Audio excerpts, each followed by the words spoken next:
Good morning student, जय हिंद। देखिए, इसके पिछले वीडियो में हम लोग आर्थिक विकास के माप एवं सूचकांक के प्रकार पढ़ रहे थे। ठीक है, जो यहाँ तक आप लोगों को लिखा दिए थे कि आर्थिक विकास के माप एवं सूचकांक कितने प्रकार से की जाती है, 3 प्रकार से की जाती है। पहला क्या है, एनआई। पहला NI, net national income, sorry NI का नेशनल इनकम क्या होता है, राष्ट्रीय आय। दूसरा क्या था, पीसीआई, पर कैपिटा इनकम, प्रति व्यक्ति आय। तीसरा है एचडीआई, ह्यूमन डेवलपमेंट इंडेक्स, मानव विकास सूचकांक। अब ये तीनों को आज की क्लास में तीनों को एक का करके पढ़ेंगे। पहले लिख के डाल दीजिए, राष्ट्रीय आय किसे कहते हैं, एनआई नेशनल इनकम क्या है, जल्दी लिखिएगा।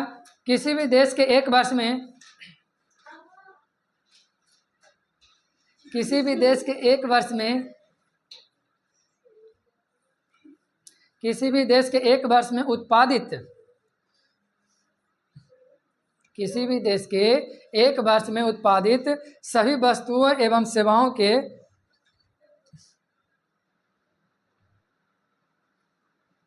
किसी भी देश के एक वर्ष में उत्पादित सभी वस्तुओं एवं सेवाओं के मौद्रिक मूल्य के योग को ही राष्ट्रीय आय कहते हैं।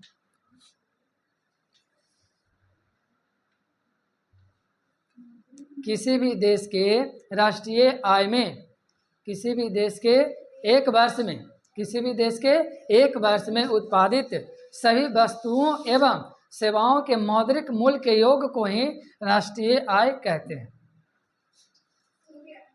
राष्ट्रीय आय कहते हैं। पॉइंट बनाकर लिखिएगा। जिस देश का राष्ट्रीय आय अधिक होता है वह राष्ट्र क्या कहलाता है, विकसित। बहुत बढ़िया, लिखिएगा। जिस देश का राष्ट्रीय आय, जिस देश का राष्ट्रीय आय अधिक होता है वह राष्ट्र क्या कहलाता है, तो विकसित कहलाता है। जिस देश का राष्ट्रीय आय अधिक होता है वह राष्ट्र क्या कहलाता है, विकसित कहलाता है। उसी में लिखिएगा। तथा जिस देश का राष्ट्रीय आय कम होता है, तथा जिस देश का राष्ट्रीय आय कम होता है वह राष्ट्र विकासशील कहलाता है।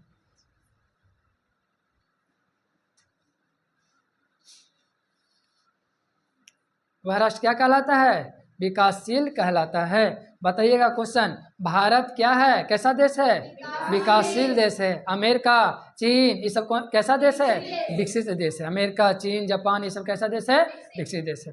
अब भारत कैसा देश है, विकासशील देश है। पॉइंट बना कर लिखिएगा, पॉइंट बना कर लिखिएगा कि भारत में राष्ट्रीय आय की गणना सर्वप्रथम, भारत में राष्ट्रीय आय की गणना सर्वप्रथम दादा भाई नौरोजी, लिखे। भारत में राष्ट्रीय आय की गणना सर्वप्रथम दादा भाई नौरोजी के द्वारा 1868 ईस्वी में लाया गया था। यहाँ से ऑब्जेक्टिव पूछा जाएगा कि राष्ट्रीय आय की गणना कौन किए थे, दादा भाई नौरोजी। कब किए थे, 1868 ईस्वी में। ठीक है, अगला पॉइंट लिखिएगा,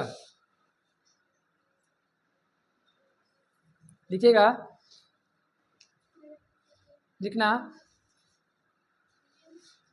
दादा भाई नौरोजी के अनुसार, दादा भाई नौरोजी के अनुसार, दादा भाई नौरोजी के अनुसार प्रति व्यक्ति आय 20 रुपया का अनुमान लगाया गया था। दादा भाई नौरोजी के अनुसार प्रति व्यक्ति आय, पीसीआई, पर कैपिटा इनकम, कितना रुपया का अनुमान लगाया गया था, 20 रुपया का अनुमान लगाया गया था। अब पूछ देता है क्वेश्चन को, बताइए जो 20 रुपये के अनुमान लगाए थे ये किस पुस्तक में जिक्र किया गया है, वर्णन किया गया है। इनका पुस्तक का नाम क्या है, दादा भाई नौरोजी का, बताइए, जानते हैं। दादा भाई नौरोजी के अनुसार 20 रुपया का अनुमान लगाया गया था। प्रति व्यक्ति आय 20 रुपया का अनुमान लगाया गया था।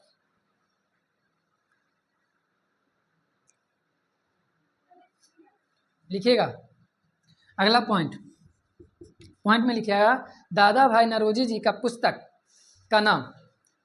दादा भाई नौरोजी जी का पुस्तक का नाम poverty and un British rule India है। लिखिएगा पुस्तक का नाम, लिखिएगा दादा भाई नौरोजी का पुस्तक का नाम है poverty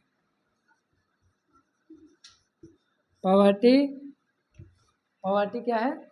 poverty and un British rule India. Poverty and un British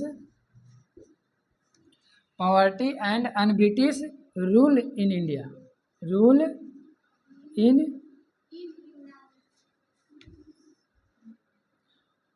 poverty and un British rule in India. इन अलग कर देते, इन इंडिया। इसी पुस्तक में 20 रुपये का जिक्र किया गया था प्रति व्यक्ति आय। पुस्तक का नाम याद रखिएगा, दादा भाई नौरोजी जी का पुस्तक का नाम क्या है? Poverty and un British rule in India. कोई दिक्कत? चलिए, ये जो है राष्ट्रीय आय की गणना कितने वर्ष में की जाती है? 1 वर्ष में, हर एक वर्ष में किया जाता है राष्ट्रीय आय की गणना। तो लिखिएगा पॉइंट बनाकर लिखिएगा वित्तीय वर्ष 1 अप्रैल से 31 मार्च तक होता है। वित्तीय वर्ष पूछता है कि बताइए वित्तीय वर्ष कितना से कितना के बीच में होता है? वित्तीय वर्ष 1 अप्रैल से कहाँ तक?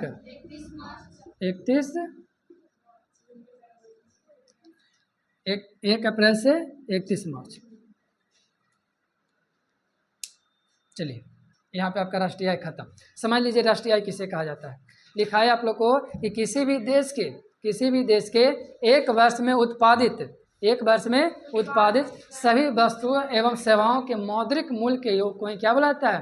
राष्ट्रीय आय। मतलब 1 वर्ष में जितना भी वस्तु उत्पादन हुआ और उत्पादन का जो भी प्राइस है सबका मूल्य क्या किया जाता है? जोड़ दिया जाता है, और जोड़ने के बाद वही इनकम प्राप्त हो जाता है।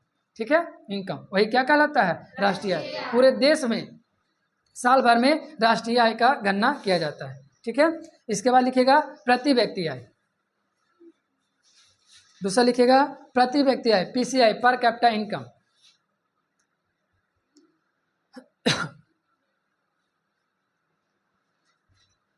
एक वर्ष में जितने भी वस्तुएं उत्पादित होते हैं और उस वस्तुओं का उत्पादन में जितना खर्च हुआ सबको जोड़ जाड़ कर जो है उसको क्या बुलाता है? राष्ट्रीय आय।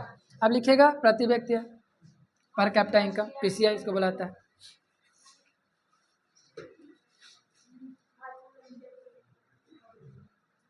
क्या? CSO। हाँ, लिख लीजिए, पॉइंट बना के लिख लीजिए, नहीं तो ऐसे लास्ट में लिखा देते। अच्छा, कोई दिक्कत नहीं, लिखिए। लिखिएगा भारत में राष्ट्रीय आय की गणना, पॉइंट बना के लिखिएगा भारत में राष्ट्रीय आय की गणना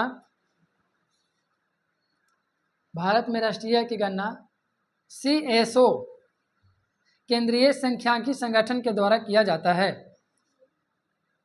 भारत में राष्ट्रीय आय की गणना CSO केंद्रीय सांख्यिकी संगठन के द्वारा किया जाता है। CSO का फुल फॉर्म क्या होता है? CSO का full form central statistical organisation. सब लिखाएंगे आगे, ठीक है। चलिए, अब आइए पीसीआई, पर कैपिटा इनकम, प्रति व्यक्ति आय किसे कहते हैं? बोले, लिखिएगा किसी भी देश के राष्ट्रीय आय में, किसी भी देश के राष्ट्रीय आय में देश की कुल जनसंख्या से भाग देने पर, किसी भी देश के राष्ट्रीय आय में देश की कुल जनसंख्या से भाग देने पर प्राप्त भागफल ही प्रति व्यक्ति आय कहलाता है। किसी भी देश के राष्ट्रीय आय में देश की कुल जनसंख्या से भाग देने पर प्राप्त भागफल ही प्रति व्यक्ति आय कहलाता है।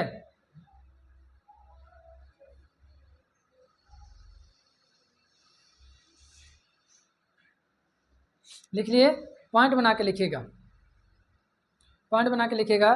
प्रति व्यक्ति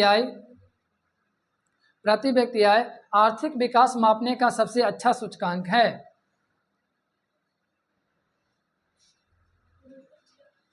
प्रति व्यक्ति आय आर्थिक विकास मापने का सबसे अच्छा सूचकांक है। सूचकांक बोल सकते हैं क्या? सूचकांक का मतलब क्या बताए थे? आंकड़ा, अनुमान, ठीक है, या तरीका भी बोल सकते हैं। प्रति व्यक्ति आय आर्थिक विकास मापने का सबसे अच्छा सूचकांक है। अगला पॉइंट लिखिएगा। 2004 ईस्वी में 2004 ईस्वी में विकास रिपोर्ट के अनुसार 2004 ईस्वी में विकास रिपोर्ट के अनुसार 2004 ईस्वी में विकास रिपोर्ट के अनुसार देश का प्रति व्यक्ति आय 4,53,000 होता है।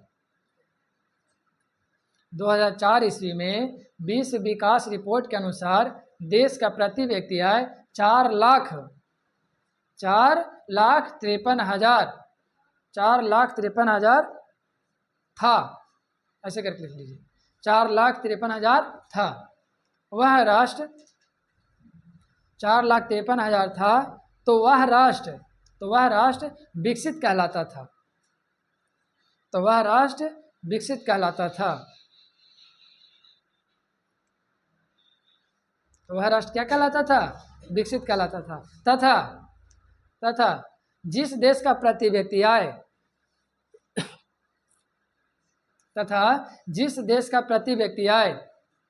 37,000 या जिस देश का प्रति व्यक्ति आय 37,000 या उससे कम होता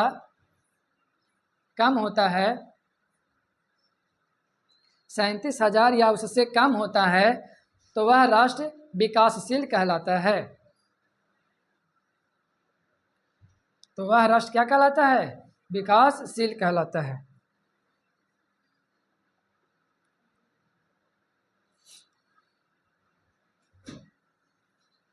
पॉइंट बना के लिखिएगा।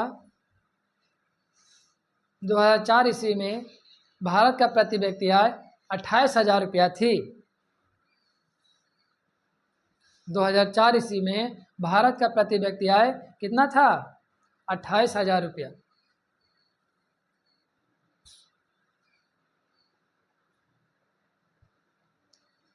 पॉइंट बना के लिखिए। वर्तमान में भारत की प्रति व्यक्ति आय वर्तमान में भारत की प्रति व्यक्ति आय 2.28 लाख रुपया है। 2.28 लाख अभी वर्तमान में इतना है इनकम, 2.28 लाख, ठीक है। चलिए, एक प्रति व्यक्ति आय वाला फॉर्मूला है, मिटाने वाला।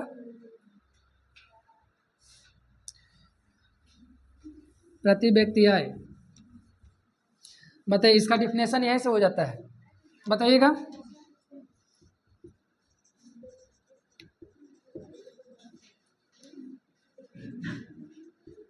प्रति व्यक्ति आय फॉर्मूला क्या होता है बताइए? लिखाए होंगे, राष्ट्रीय आय बटा देश की कुल जनसंख्या। राष्ट्रीय आय बटा क्या? देश की कुल जनसंख्या। ये इसका फॉर्मूला है। फॉर्मूला डिफिनेशन यही निकाल कहलाया। प्रति व्यक्ति यही तो सिखा हम लोग को कि जिस देश का राष्ट्रीय आय किसी भी देश के राष्ट्रीय आय में देश की कुल जनसंख्या से भाग देने पर क्या कहलाता है?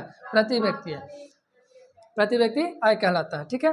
राष्ट्रीय आय, एक पहले हम लोग राष्ट्रीय आय पढ़ लिए हैं। राष्ट्रीय आय किसे कहा जाता है बताइए?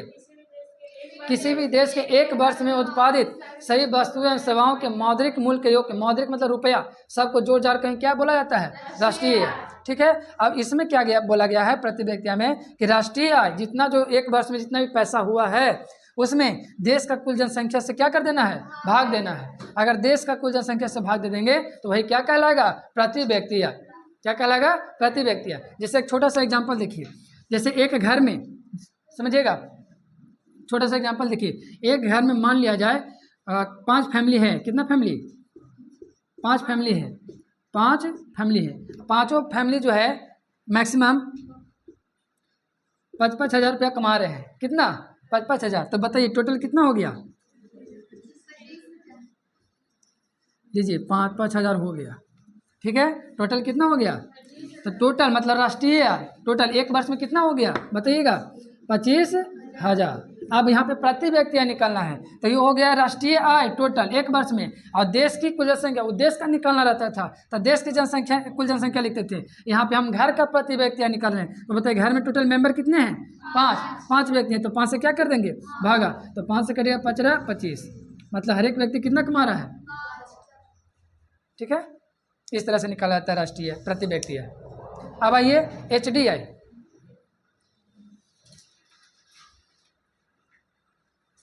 HDI मानव विकास सूचकांक, ह्यूमन डेवलपमेंट इंडेक्स। लिखिएगा मानव विकास सूचकांक क्या है, लिखिएगा, बहुत भी पूछा हुआ क्वेश्चन है। लिखिएगा यह सूचकांक अमेरिका के महबूब उल हक के द्वारा जारी किया गया था। लिखिएगा यह सूचकांक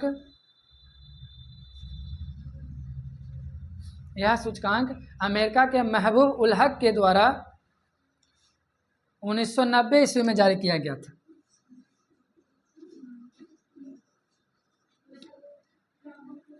महबूब उल हक,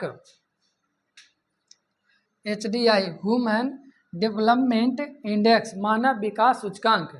पूछ देगा कि बताइए मानव विकास सूचकांक किसके द्वारा जारी किया गया था, तो अमेरिका के एक व्यक्ति थे महबूब उल हक। कब जारी किए थे, 1990 में। देखिएगा अमेरिका के महबूब उल हक के द्वारा 1990 ईस्वी में जारी किया गया था। अगला पॉइंट, यह सूचकांक जीवन आशा करके कोष्ठ में करिएगा स्वास्थ्य।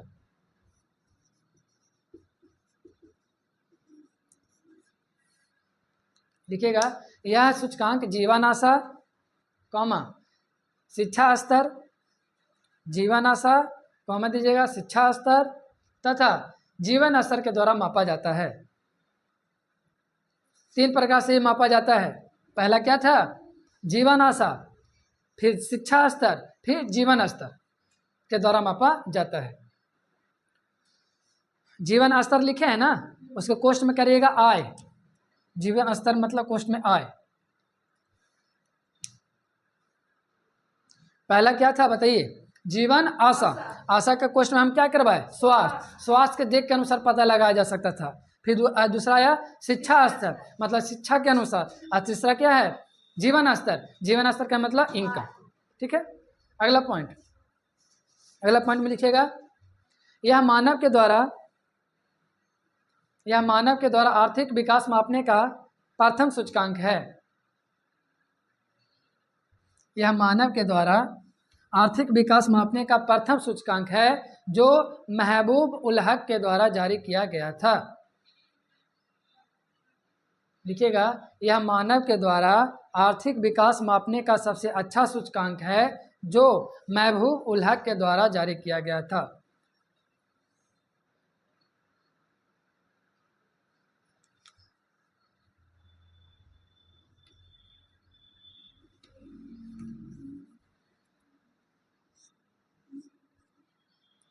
जो महबूब उल हक के द्वारा क्या किया था, जारी किया गया था। पॉइंट बनाकर ऐसे लिख लीजिएगा HDI बराबर लिखा थे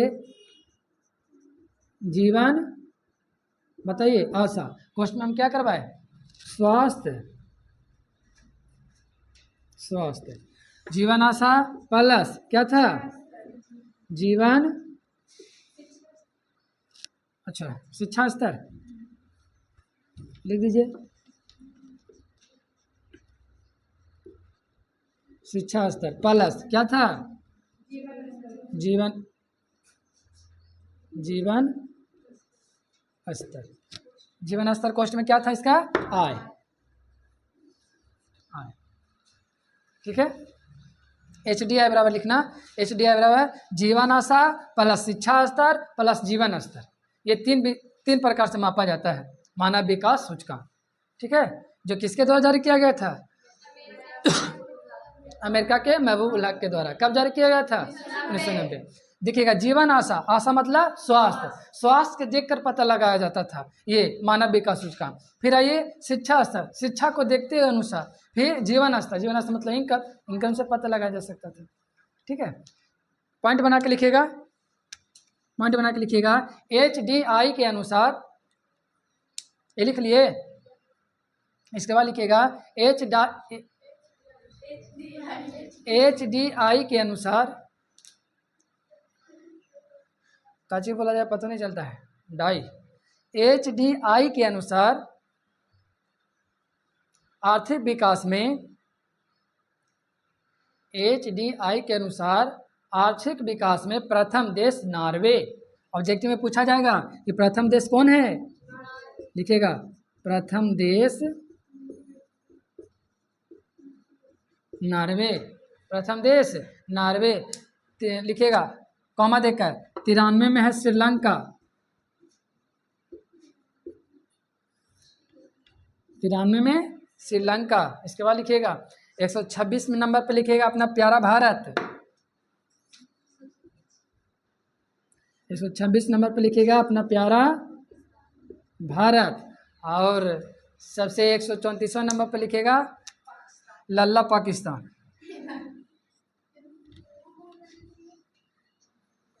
134 नंबर पे लिखिएगा पाकिस्तान।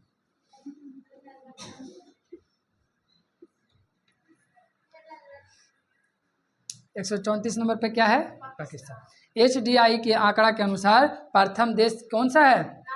नॉर्वे। प्रथम देश पे नंबर पे नॉर्वे, 93 पे श्रीलंका, 126वां पे अपना प्यारा भारत और 134वां पे लल्ला पाकिस्तान। चलिए, लल्ला जानते हैं किसको बोला जाता है? समझ गया। चलिए, यहाँ पे हो गया आपका आर्थिक विकास के माप एवं सूचकांक खत्म।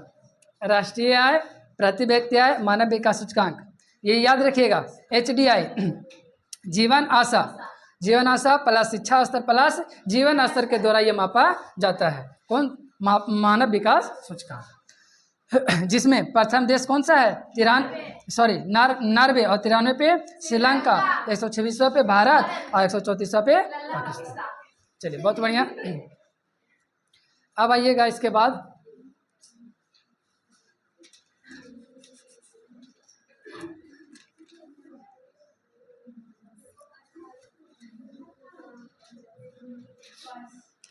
अब इसके बाद हम लोग को पढ़ना है, जानते हैं क्या? एपीएल और बीपीएल। मिटाए ना इसको,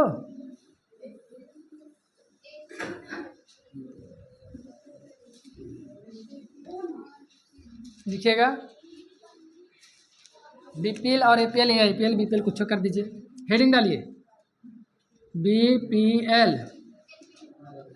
और एपीएल, हेडिंग डालिए बीपीएल और APL. BPL,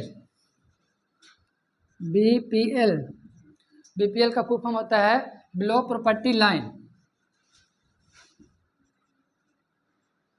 below property line.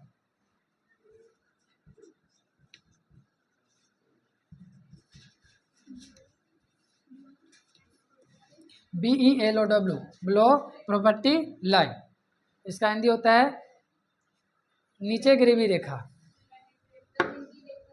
अच्छा, वही लिख देते हैं, गरीबी रेखा से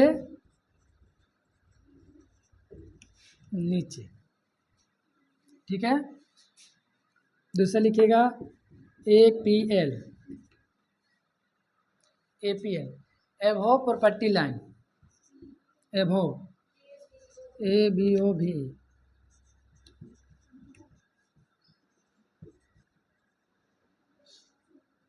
इसका हिंदी क्या होगा?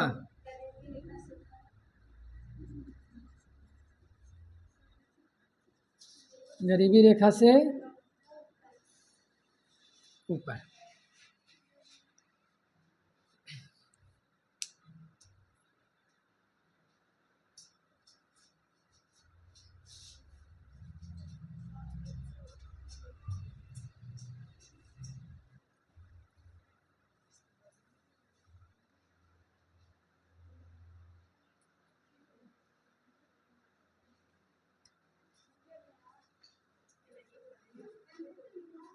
लिख लिए?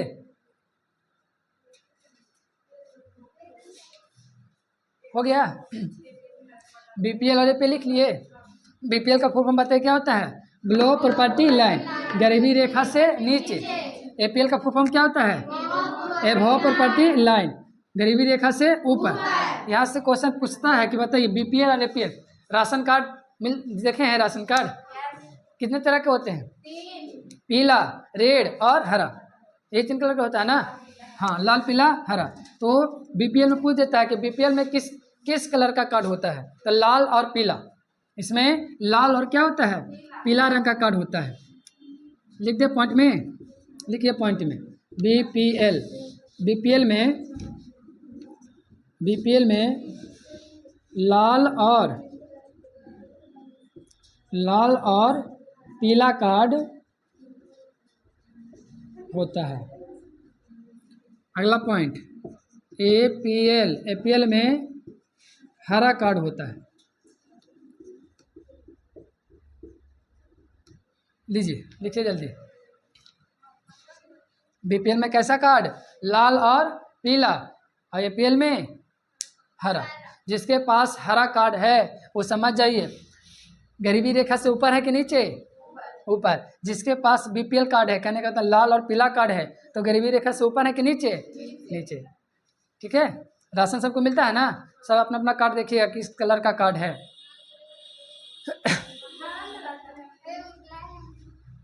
लाल, पीला और हरा। पीला और लाल को दर्शाता है गरीबी रेखा के नीचे, सबसे गरीबी को दर्शाता है। हरा थोड़ा सा गरीबी रेखा से ऊपर को दर्शाता है। अब पता नहीं कैसा है, मेरे के यहाँ ये वाला है हरा। अधिकांश लोग के पास हरा ही होगा, पहले का जिनका बना होगा ना। अब तो ये हरा पीला दोनों हट गया है, अब समूह के द्वारा बन रहा तो दूसरा कार्डे है, उसका कार्डे दूसरा बन जा रहा है। लिखिएगा, लिखिए गरीबी रेखा पहला लिख के डाल दीजिए। बीपीएल, गरीबी रेखा किससे कहते हैं? हाँ, गरीबी रेखा लिख के डाल दीजिए। प्रॉपर्टी लाइन,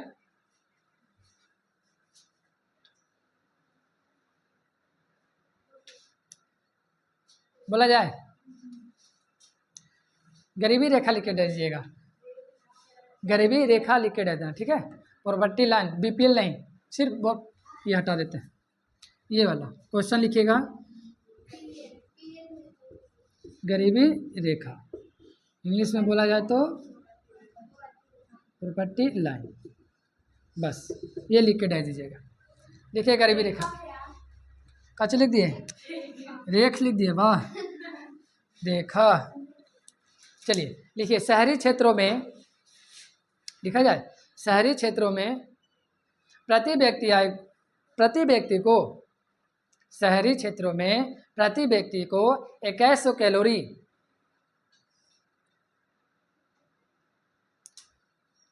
शहरी क्षेत्रों में प्रति व्यक्ति को 2100 कैलोरी तथा ग्रामीण क्षेत्रों में 2400 कैलोरी भोजन प्राप्त होता है। भोजन प्राप्त होता है, या लिख दीजिए अनाज प्राप्त होता है। लिखे, शहरी क्षेत्रों में प्रति व्यक्ति आय को कितना? 2100 कैलोरी, तथा ग्रामीण क्षेत्रों में प्रति व्यक्ति को कितना? ग्रामीण क्षेत्रों में 2400 कैलोरी भोजन प्राप्त होता है या अनाज प्राप्त होता है। तो उसी में लिखिए, तो अर्थशास्त्रियों ने गरीबी की माप की, तो अर्थशास्त्रियों ने गरीबी की माप की, तो अर्थशास्त्रियों ने गरीबी की माप की कि यह काल्पनिक रेखा है, यह काल्पनिक रेखा है जो गरीबी रेखा को दर्शाता है। यह काल्पनिक रेखा है जो गरीबी रेखा को दर्शाता है, या प्रॉपर्टी लाइन इसको बोला जाता है। प्रॉपर्टी लाइन कहते हैं या दर्शाता है, जो लिख दीजिए। हो गया, पॉइंट बना के लिखिए। गरीबी रेखा के नीचे, गरीबी रेखा के नीचे आने वाले लोगों को बीपीएल कहा जाता है। गरीबी रेखा के नीचे आने वाले लोगों को बीपीएल कहा जाता है, और गरीबी रेखा के ऊपर आने वाले लोगों को क्या कहा जाता है? एपीएल कहा जाता है।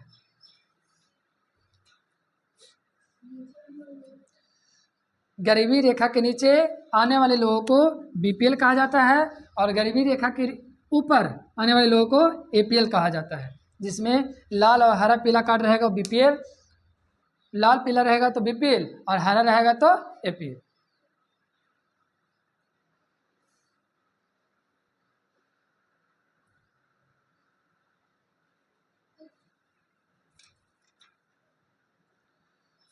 लिख लिए? चलिए लिख लिए, तो अब इसके बाद हम लोग को पढ़ना है नारेगा। नारेगा के बारे में पढ़ना है। किसके बारे में? आइए मिटाने इसको। बीपीएल और एपीएल समझ में आया? बताइए बीपीएल का फुल फॉर्म क्या होता है? बिलो प्रॉपर्टी लाइन, गरीबी रेखा से नीचे। गरीबी रेखा से नीचे आने वाले लोगों को क्या कहेंगे? बीपीएल। गरीबी रेखा से ऊपर आने वाले लोगों को एपीएल। बीपीएल में कैसा कार्ड? लाल और पीला, और एपीएल में हरा। चलिए मिटा देना।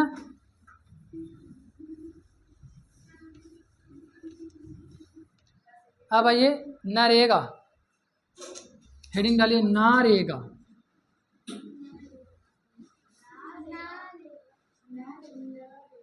नारेगा, NEREGA। देखो तो नरेगा है कि नरेगा है?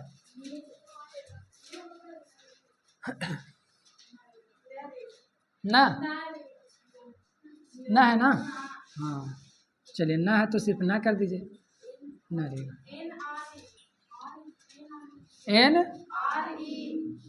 NREGA। इतना सही कहना सुबह लगा। NREGA, ठीक है, नरेगा। चलिए पहले इसका फुल फॉर्म लिखिएगा ऐसे। हेडिंग डालिए NREGA. NREGA NREGA।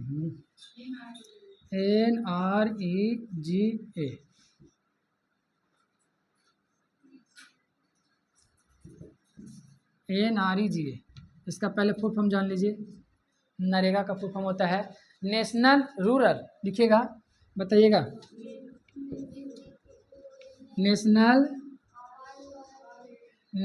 Rural employment,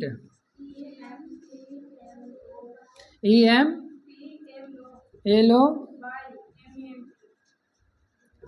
national rural employment guarantee act,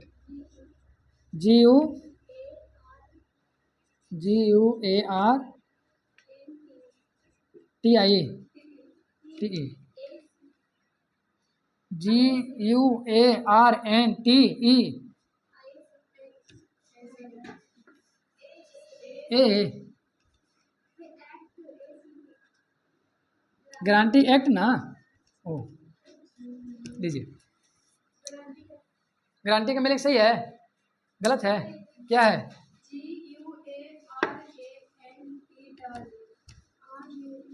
फिर से बोलिए। GUARANTEE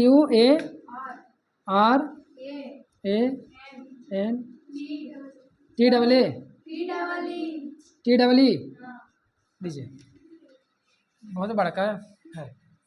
national rural employment guarantee act, national rural employment guarantee act. इसका हिंदी होता है राष्ट्रीय ग्रामीण रोजगार अधिनियम। इसका हिंदी लिख लीजिएगा।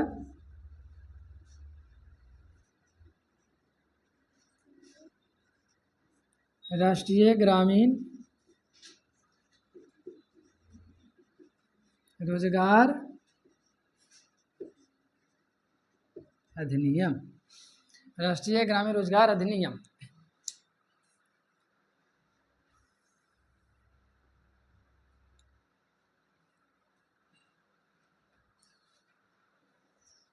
लिख लिए?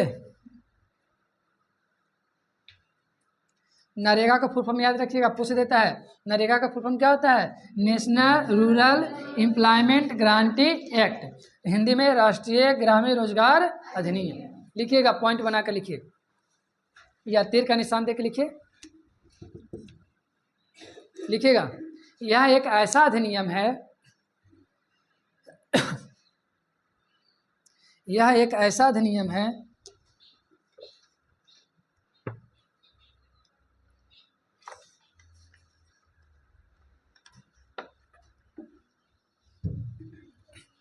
यह एक ऐसा अधिनियम है जो ग्रामीण मजदूरों को, यह एक ऐसा अधिनियम है जो ग्रामीण मजदूरों को एक वर्ष में कम से कम, जो ग्रामीण मजदूरों को एक वर्ष में कम से कम 100 दिन रोजगार प्रदान करता है। कम से कम 100 दिन रोजगार प्रदान करता है, जिसके लिए न्यूनतम मजदूरी पारित है। 100 दिन रोजगार प्रदान करता है, जिसके लिए न्यूनतम मजदूरी पारित है, जिसके लिए न्यूनतम मजदूरी क्या है? पारित है। यहाँ सब्जेक्ट में पूछा जाता है कि बताइए नरेगा में मजदूरों को कितने दिनों के लिए रोजगार दिया जाता है? 100 दिनों के लिए रोजगार दिया जाता है। इस 100 दिन में, अब बताओ 100 दिन में 100 दिन जो रोजगार दिया जाता है कितने वर्ष पर? तो एक वर्ष पर। कितने वर्ष पर? एक वर्ष पर ये जो है रोजगार दिया जाता है। ठीक है, पॉइंट बना के लिखिएगा। बताइए नरेगा किसके द्वारा लाया गया था? महात्मा गांधी जी के द्वारा। लिखिएगा,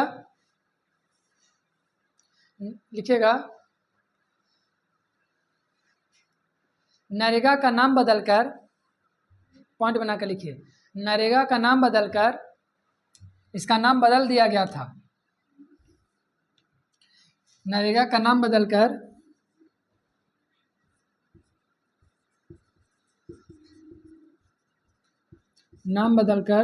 2 अक्टूबर कब?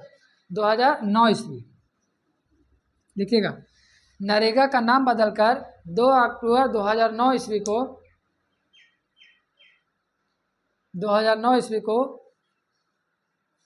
नरेगा का नाम बदलकर क्या? मनरेगा। नरेगा का नाम बदलकर 2 अक्टूबर 2009 ईस्वी को मनरेगा कर दिया गया था। मनरेगा 2 अक्टूबर 2009 ईस्वी को मनरेगा कर दिया गया था।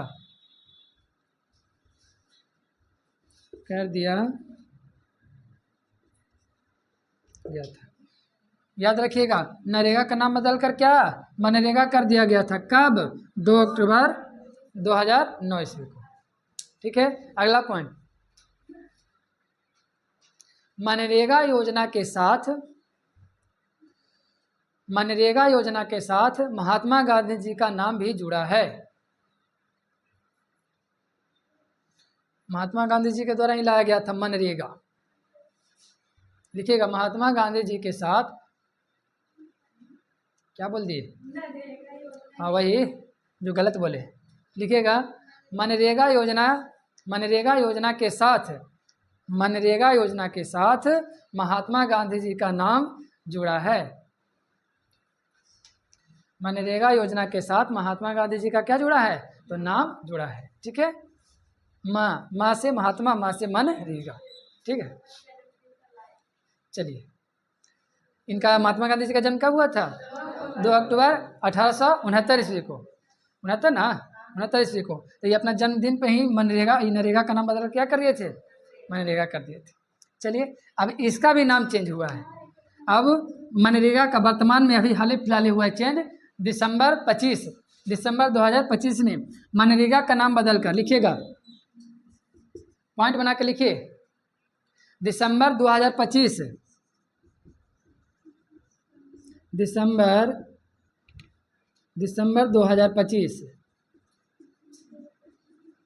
लिखिएगा,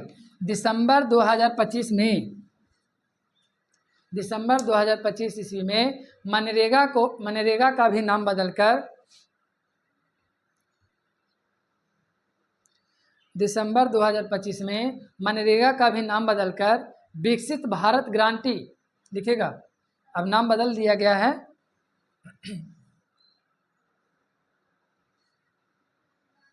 लिखेगा मनरेगा का भी नाम बदलकर विकसित भारत, विकसित लिखते हैं, बताइएगा, विकसित भारत गारंटी, विकसित भारत गारंटी फॉर, विकसित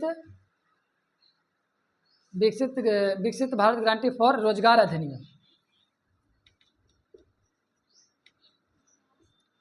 रोजगार अधिनियम।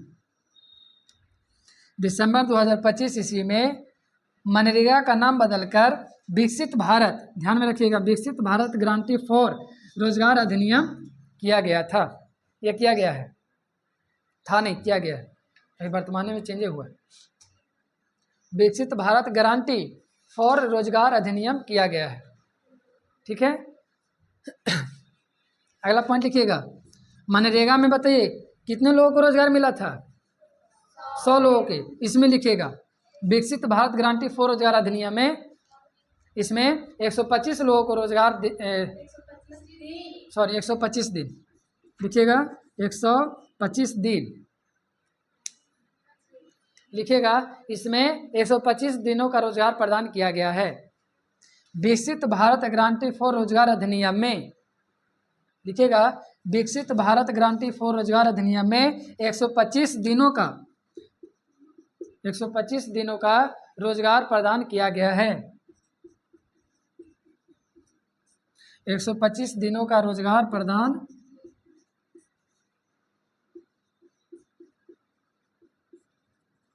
किया गया है। 125 दिनों का रोजगार प्रदान किया गया है। ठीक है, ये किसके द्वारा लाया गया है बताइए? भारत सरकार के द्वारा। अभी वर्तमान में भारत सरकार कौन है बताइए? लिखिएगा, भारत सरकार के द्वारा, भारत सरकार के द्वारा लाया गया है। चलिए लिखिए, भारत सरकार के द्वारा लाया गया है।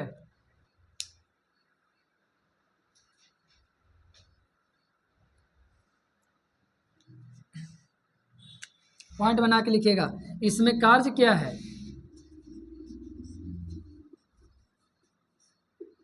इसमें कार्य क्या है? इसमें कार्य है जल सुरक्षा,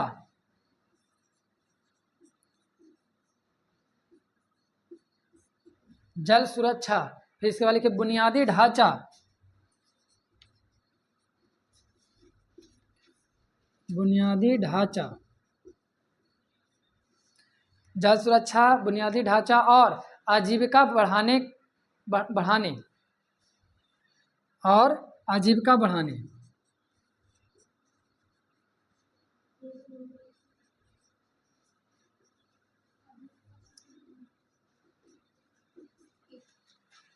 और आजीविका बढ़ाने के लिए किया गया है।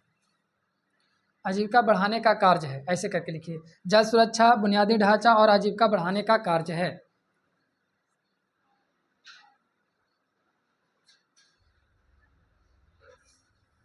लिख लिए? चलिए यहाँ पे खत्म हुआ। नरेगा, नरेगा के पहले देखिए, पहले नरेगा था, नरेगा का नाम बदलकर मनरेगा किया गया।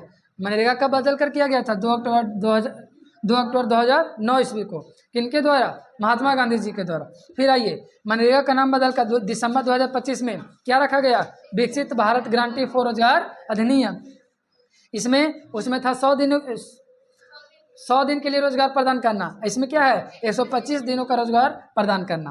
इसमें भारत सरकार के द्वारा लाया गया है। भारत सरकार वर्तमान कौन है? नरेंद्र मोदी, इनके द्वारा लाया गया है। इसमें कार्य क्या है? जल सुरक्षा, बुनियादी ढांचा और आजीविका को बढ़ाना। ठीक है, इनका कार्य है। उसमें क्या था कि खेती गृहस्थी जो रोजगार, नरेगा में क्या था कि साल में एक वर्ष में, साल में एक बार जो है लोगों को दिया जाता था 100 दिन के लिए रोजगार। 100 दिन के लिए क्या? रोजगार।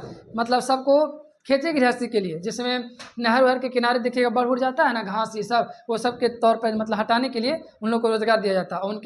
उनके लिए जो भी मजदूरी है न्यूनतम, जैसे महीना में 300, महीना में कह रहे हैं 1 दिन का 300, इस तरह से जो होता है वो प्रदान किया जाता था, न्यूनतम आय प्रदान किया जाता था। ठीक है, नरेगा में। चलिए यहाँ पे आपका खत्म हुआ नरेगा। अब हेडिंग डालिएगा,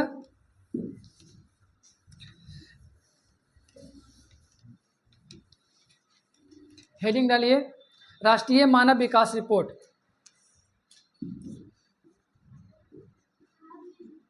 हाँ, राष्ट्रीय मानव विकास रिपोर्ट पढ़ा दिए हैं, देखो तो।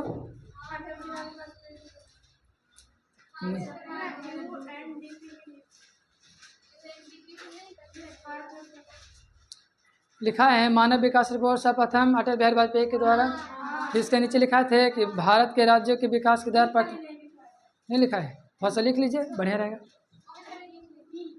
लिखिएगा राष्ट्रीय मानव विकास, जो छूटा हुआ क्वेश्चन है, इस चैप्टर आपका समाप्त होने वाला है, जो छूटा हुआ क्वेश्चन है वो लिखा दे रहे हैं। ठीक है, राष्ट्रीय मानव विकास रिपोर्ट,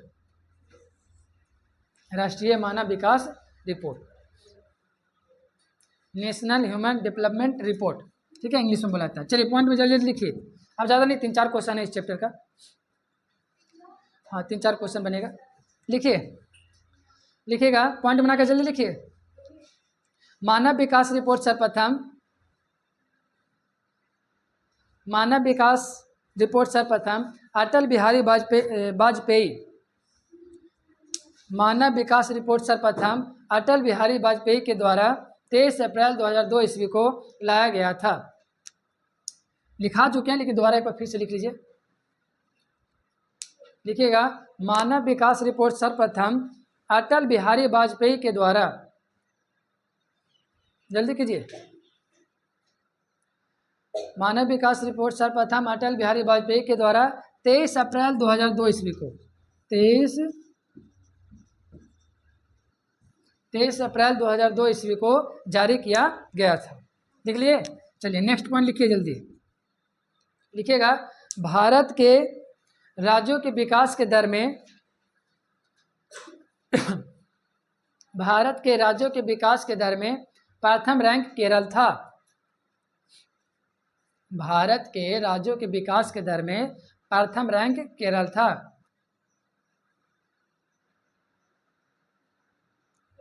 हाँ, केरल, भारत के राज्यों के विकास के दर में प्रथम रैंक केरल था, जबकि बिहार, मध्य प्रदेश, राजस्थान, उड़ीसा, जबकि बिहार, मध्य प्रदेश, राजस्थान,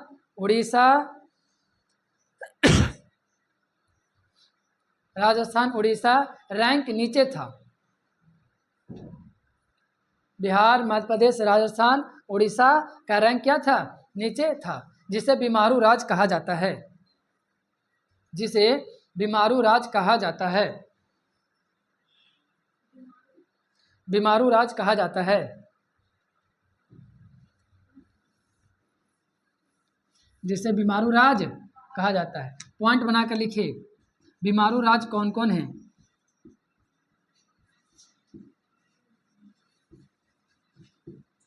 बीमारू राज्य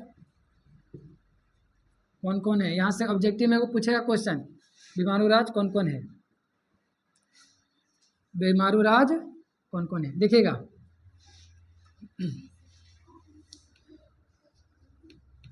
बीमारू राज्य कौन कौन है, लिख लिए। देखिएगा, हिंदी से भी चलिए, इसका ठीक है,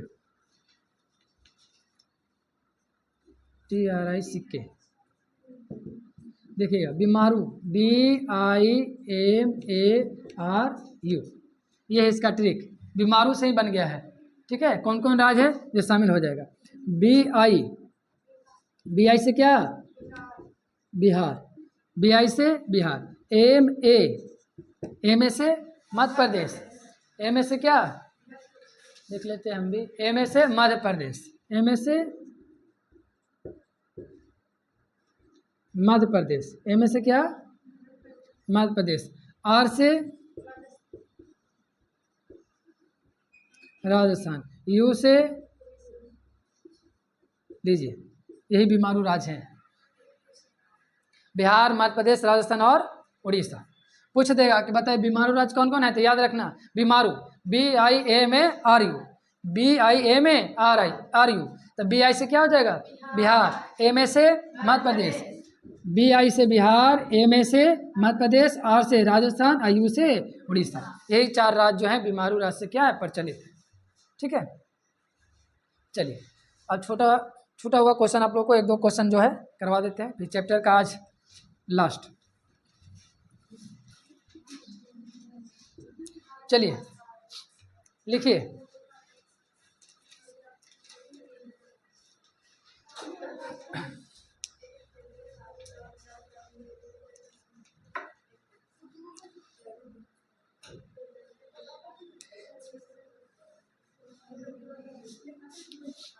लिखिएगा आधारिक संरचना क्या है, आधारिक संरचना क्या है क्वेश्चन, और छूटा हुआ क्वेश्चन जो है किताब के अनुसार लिखा है। ठीक है, आधारिक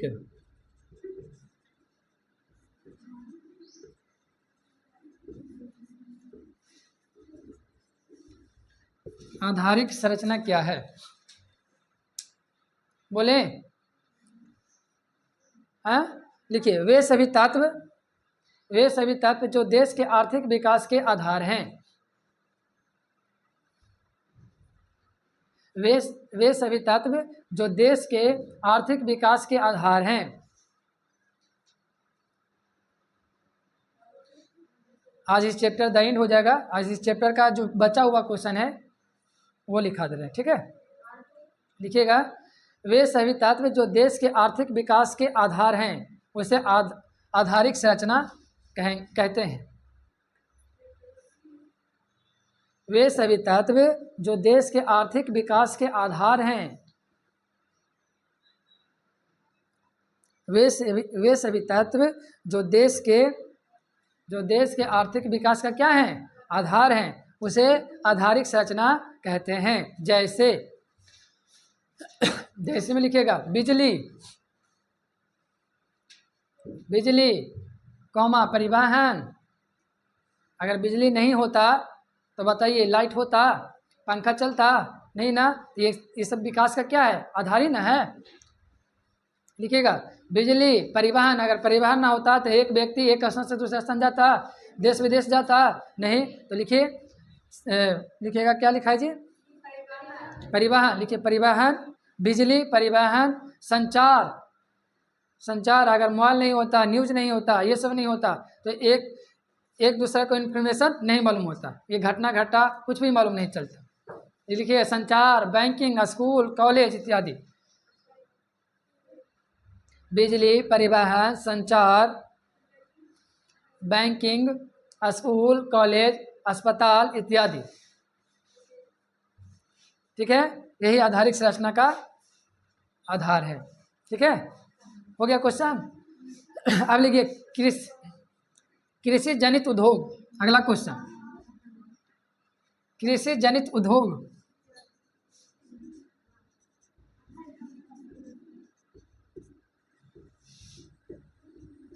लिखिए कृषि जनित उद्योग क्या है, लिख कर दीजिए, लिखो कृषि जनित उद्योग क्या है, कृषि जनित उद्योग क्या है। लिखिएगा ऐसे उद्योग जो कृषि उत्पादन पर आश्रित होते हैं, ऐसे उद्योग जो कृषि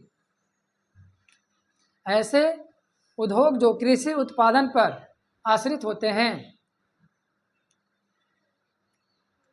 ऐसे उद्योग जो कृषि उत्पादन पर क्या होते हैं आश्रित होते हैं, उसे कृषि जनित उद्योग कहते हैं। उसे कृषि जनित उद्योग कहते हैं। जैसे आम से अचार बनाना, जैसे आम से क्या बनाना अचार बनाना, आम से अचार बनाना, टमाटर से टमाटर सॉस बनाना,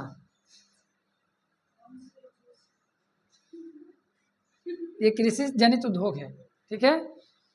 आम से क्या बनाना, अचार बनाना, ठीक है। अगला, टमाटर से टमाटर सॉस बनाना।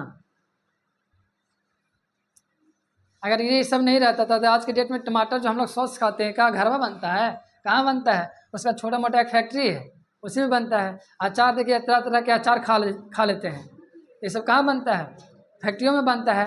देखिए जैसे सुनिए, इधर सुनिए, गन्ना, गन्ना देखे है ना, गन्ना से क्या बनता है, चीनी, चीनी से क्या बनता है, मीठा है, उल्टा बोल दिए। हाँ, गन्ना से क्या बनता है, मीठा, मीठा से क्या बनता है, चीनी। तो ये सब किसका उद्योग है, बताइए, कृषि जनित उद्योग, ठीक है। मतलब छोटा छोटा फैक्ट्रियों के द्वारा जो है ये सब बनते रहता है। लिख लिए।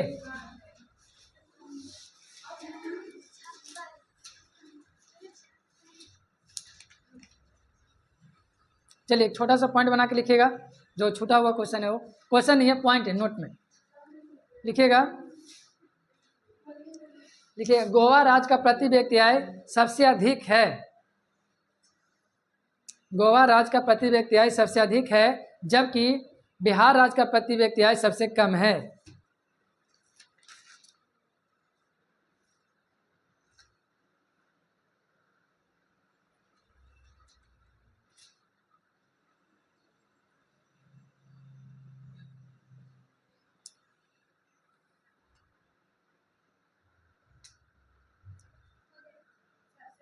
सबसे कम है, लिख लिए।